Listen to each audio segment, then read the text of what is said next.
पिछले एपिसोड में आपको बताया कि किस तरह से कासिद बादशाह राजरक के पास पहुंचा और तमाम तर सूरत हाल उसके गोश गुजार की। इसके अलावा दो पादरी भी इसके पास आए और ताला लगाने का कहा, लेकिन उसने कहा कि नहीं, मैं ताला नहीं लगाऊंगा बल्कि इसे खोलूंगा। जबकि तमाम तर दरबारी भी परेशान हो गए। जिसके बाद वो महल सरा में चला गया और वहां पर जाकर ये सोचने लगा कि उसने फैसला तो ले लिया है, लेकिन अब किस तरह से इसके ऊपर अमल दरामद करवाए। और इसी वसवसे में मुब्तला था कि मलिका आलिया तशरीफ ले आई। आप देख रहे हैं daily Jameel series. Fatih अंदलस Tariq बिन ज़ियाद सीरीज की ये 7वीं एपिसोड है। नाज़रीन ग्रामी, फौरन ही मलिका आ गईं और वो इसके इस्तकबाल के लिए खड़ा हो गया। मलिका नौउम्र थी, ज्यादा से ज्यादा 20 साल की उम्र थी। निहायत हसीन थी, उसके चेहरे से हुस्न की शुआएं निकल रही थीं। चेहरा गोल और पेशानी चौड़ी थी, आंखें बड़ी बड़ी और ज्यादा स्याह और चमकदार थीं। वो निहायत भड़कदार रेशमी लिबास और जवाहरात के जेवरात वगैरह पहने हुए थी। इसके गले में एक तौक था जिसमें बेशकीमत मोती और लाल जुड़े हुए थे। वो चमक रहा था और उसकी चमक से इसका चेहरा खैरा हो रहा था। इस मलिका का नाम नायला था। दुनिया भर में इसके हुस्न की मिसाल नहीं मिलती और इसके बेमिसल तौक की शोहरत थी। वो इठलाते हुए, मुस्कुराते हुए, नजरों के तीर बरसाते हुए बढ़ती चली आई। राजरक ने बढ़कर प्यार किया और इसका हाथ अपने हाथों में ले लिया और इसके बाद दोनों कुर्सियों पर बैठ गए। नायला ने कहा, मैंने सुना है आपने अजीब गुंबद खोलने का इरादा किया है। राजरक बोला, आपने बिल्कुल ठीक सुना है। नायला ने कहा, मगर आप इसे न खोलें तो बेहतर है, शायद इसलिए कि इसके मुतालिक निहायत अजीबोगरीब पेशिनगोइयां की गई हैं। नायला ने कहा, जी हाँ, मुझे मेरी दाया बताया करती थी कि इस गुंबद को जो भी बादशाह खोलेगा वो सबसे आखिरी बादशाह होगा। राजरक ने कहा, तुम फिक्र ना करो, ये पेशिनगोइयां इस वजह से की गई हैं ताकि कोई इसे खोलकर इसके अंदर का खजाना ना निकाल ले। नायला ने कहा, तो क्या इसके अंदर खजाना है? राजरक ने कहा, यकीनन खजाना है। नायला ने कहा, लेकिन ये महज क्यास है। राजरक बोला, और तुम देख लो कि ये क्यास न था। नायला ने कहा, मगर मेरी इल्तजा है कि आप इसे न खोलें। राजरक ने कहा, मैं जरूर मान लेता, लेकिन मैंने भरे दरबार में इसके खोलने का इकरार किया है और अब अगर मैं न खोलूं तो दुनिया मुझे बुज़दिल कहेगी।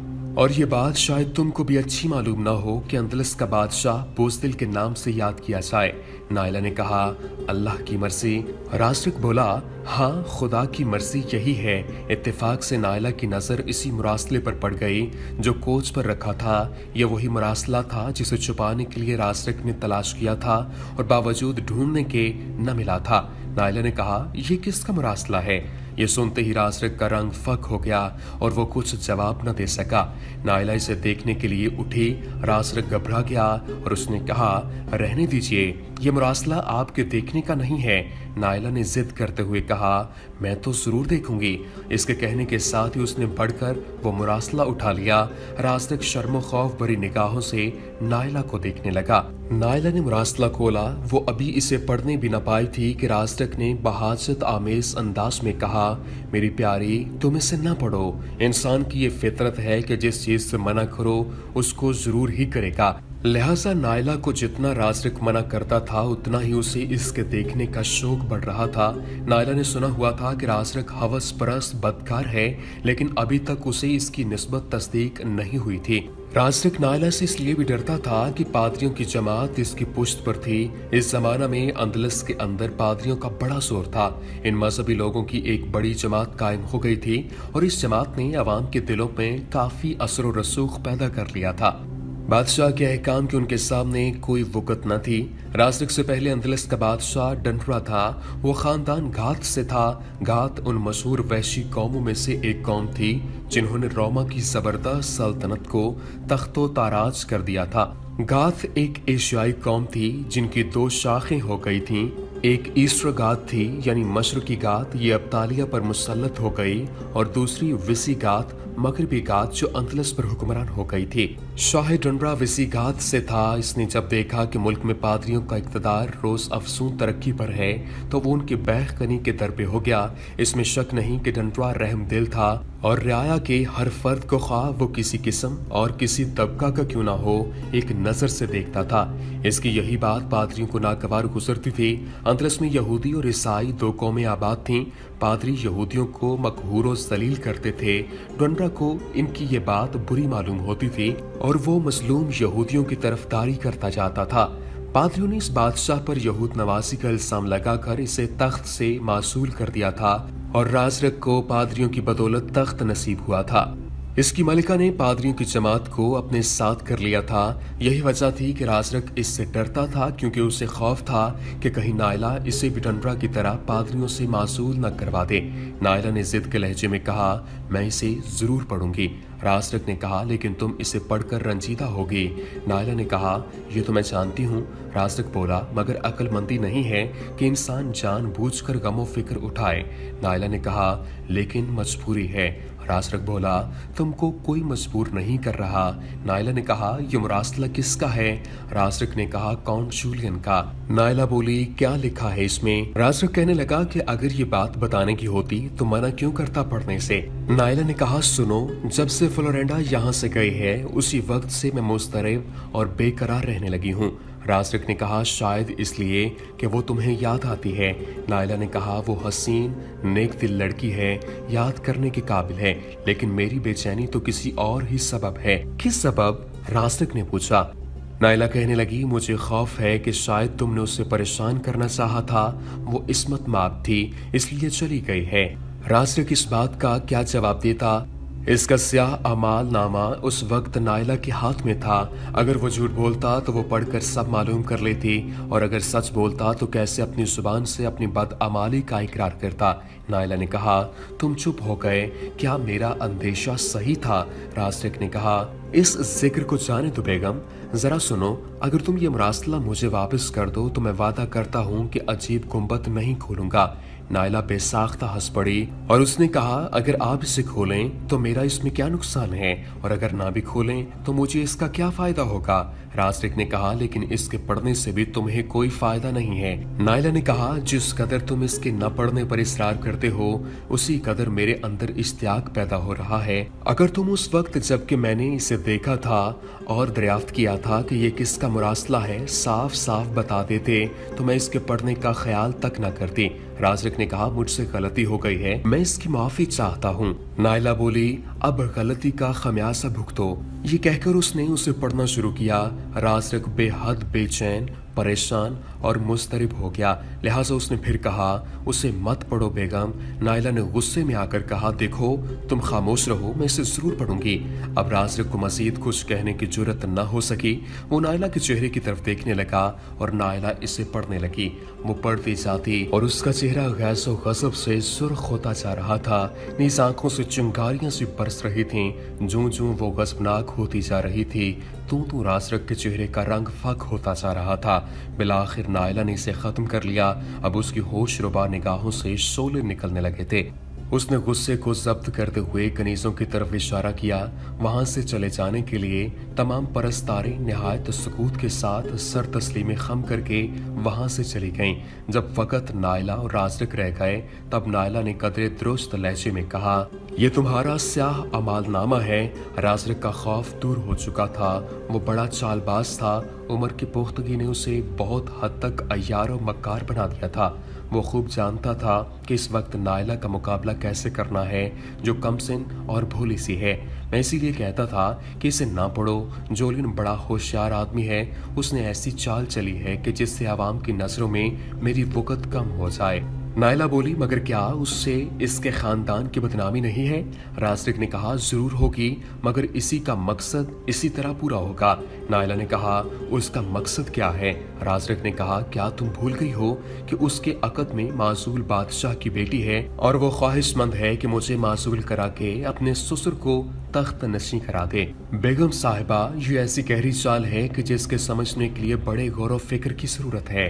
नायला ने कहा, मगर मेरे ख्याल में कोई शख्स किसी कीमत पर भी अपनी बेटी के मुतालिक उस वक्त तक ऐसे अल्फाज नहीं लिख सकता जब तक कोई वाकया ना हुआ हो। राजरक ने कहा, काउंट जूलियन खार खाए हुए है और वो जो कुछ भी करे थोड़ा है। राजरक समझ गया कि इसका अफसूं कारगर साबित होने लगा है, लिहाजा उसने फिर आजिजी के लहजे में कहा, प्यारी, मुझ पर एतमाद करो, मैं सच कह रहा हूँ, इसलिए तो मैं इसके न पढ़ने पर मजबूर कर रहा था कि कहीं इसे सही ना समझ लो, क्योंकि औरतों में रश्क व हसद का मादा ज्यादा है। नायला ने कहा, मगर मैं तो फ्लोरिडा से दरियाफ्त किए बिना इसके मुतालिक कोई राय कायम नहीं कर सकती। रास्टिक ने कहा, बिल्कुल ठीक कहा तुमने। तुम उससे पूछो और अपना इत्मीनान कर लो। सोचो तो सही, ऐसा होता तो मैं फ्लोरिडा को जाने देता। नायला ने कहा, मैं कुछ नहीं जानती, मैं तस्दीक जरूर करूंगी। राजरक बोला, मैं भी यही कहता हूँ कि जरूर तस्दीक करो, लेकिन खुफिया, क्योंकि एलानिया तस्दीक करने में मेरी रुसवाई का खदशा है। नायला ने कहा, मैं सब समझती हूँ। राजरिक ने कहा, तुमने इस बात पर गौर किया कि वो मुसलमानों को मेरे मुल्क पर चढ़ा लाया है, उसने जरूर इनसे अपना या ढूंढरा के लिए कोई मुआहदा कर लिया होगा। नायला ने कहा, ये मुमकिन है। राजरिक बोला, मगर मैं इनको शिकस्त देकर खुद जूलियन पर हमला कर दूंगा। नायला ने कहा, इसके मुतालिक मैं कुछ नहीं कह सकती। राजरिक बोला, मगर एक वादा कर लो। नायला ने कहा, क्या? राजरिक बोला, जब तक लड़ाई इख्तिताम को नहीं पहुंचती उस वक्त तक तुम खामोश रहोगी। नायला ने कहा, एक शर्त पर। राजरिक बोला, वो क्या? नायला ने कहा, इकरार करो कि तुम भी किसी लड़की को नहीं सताओगे। राजरिक ने कहा, इकरार करता हूँ। नायला ने कहा, मैं भी इकरार करती हूँ। राजरिक बोला, शुक्र है, मामला बआसानी तय हो गया। नायला ने कहा, अभी शुक्र का मौका नहीं है। राजरिक ने कहा, क्यों? नायला बोली, इसलिए कि मैं तहकीकात करूंगी और अगर ये सच साबित हुआ तो। राजरिक उसके चेहरे की जानिब देख रहा था, उसे गुस्सा आ रहा था, वो फिक्रा पूरा न कर सकी। राजरिक बोला, मैं इसके लिए तैयार हूँ। नायला ने कहा, बस इस बात पर आर्जी सुलह समझो। ये कहते ही वो लौटी और चल पड़ी। राजरिक को इसको कुछ और कहने की जुर्रत न हो सकी। वो इसे जाते हुए देखता रहा। जब वो कमरे से बाहर निकल गई तो उसने ठंडा सांस भरा और कोच पर जा पड़ा। राजरिक दिन भर मुतफक्किर और परेशान रहा। बड़े हुए गम फिक्र की वजह से उसने रात भर खाना तक भी न खाया, जिसके सबब से उसे रात को नींद भी कम आई। गोया ऐसे मालूम हुआ कि सिर्फ गुंबद के खोलने के इरादे से ही उस पर अंजुअलम और मसाइब आलाम का हुजूम हो गया है, लेकिन इस पर भी वो बज़िद था और गुंबद खोलने के इरादे से बास न आया। उसने गुंबद को खोलने का मुसम्मम इरादा कर लिया। चुनांचे जब आफताब तुलू होकर जरा बुलंद हुआ तो उसने अपने मुशीरों, वजीरों, नीज चंद सवारों को तलब किया। ये बात तमाम शहर में मशहूर हो गई कि बादशाह ने इस गुंबद को खोलने का कसद कर लिया है, जो कि जब से बना है आज तक बंद पड़ा है और कभी नहीं खोला गया। हत्ता कि कैसर आसम भी इसे खोलने की जुर्रत नहीं कर सका। जिस बादशाह ने भी इसे खोलने का इरादा किया वही या तो नागहानी मौत का शिकार हो गया या किसी बला में गिरफ्तार होकर इस काबिल ही न रहा कि इसे खोल सके। इस जमाने के ईसाई बड़े तोहम परस्त थे।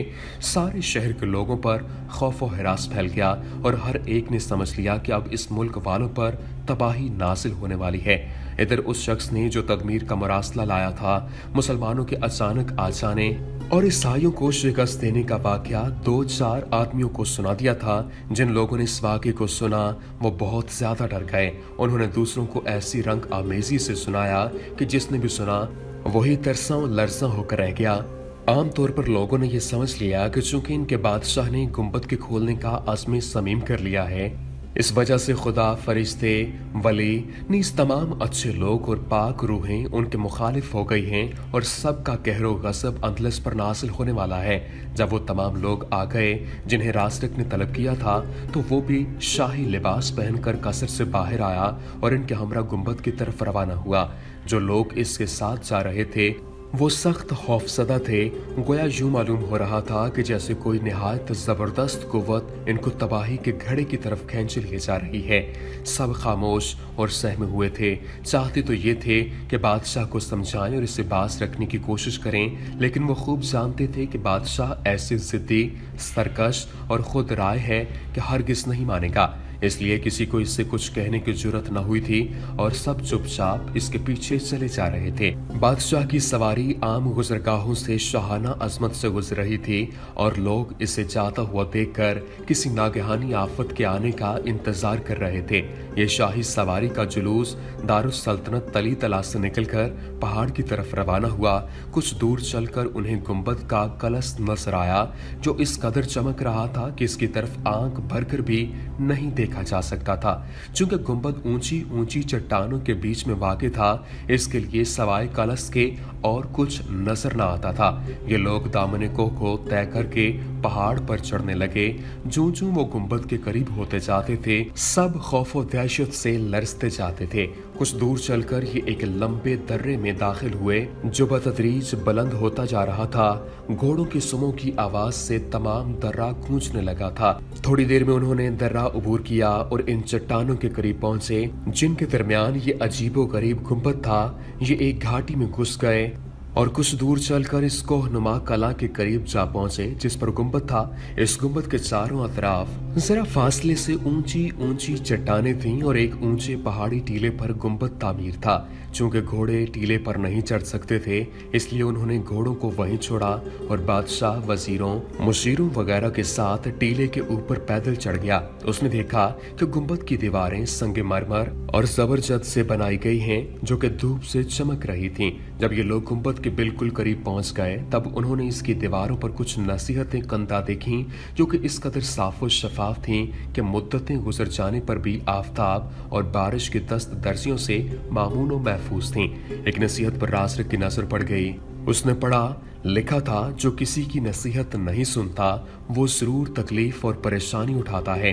रासरिक सर झुकाए हुए कुछ सोचने लगा। इससे जब से गुंबद के बूढ़े मुहाफिज आए थे, समझाया और नसीहतें किए जा रहे थे, मगर उसने किसी की बात न मानी थी। वो आगे बढ़ा। एक और नसीहत पर उसकी नजर जा पड़ी। लिखा था, जिद खुद राई है और खुद राई तबाही की जड़ है। वो डर गया। उसने नसीहतों को देखना ही छोड़ दिया। लेकिन कायदा है कि इंसान जिस चीज को देखना नहीं चाहता, फितरत उसे देखने पर मजबूर करती है और मजबूरन उसे बार बार देखना पड़ता है।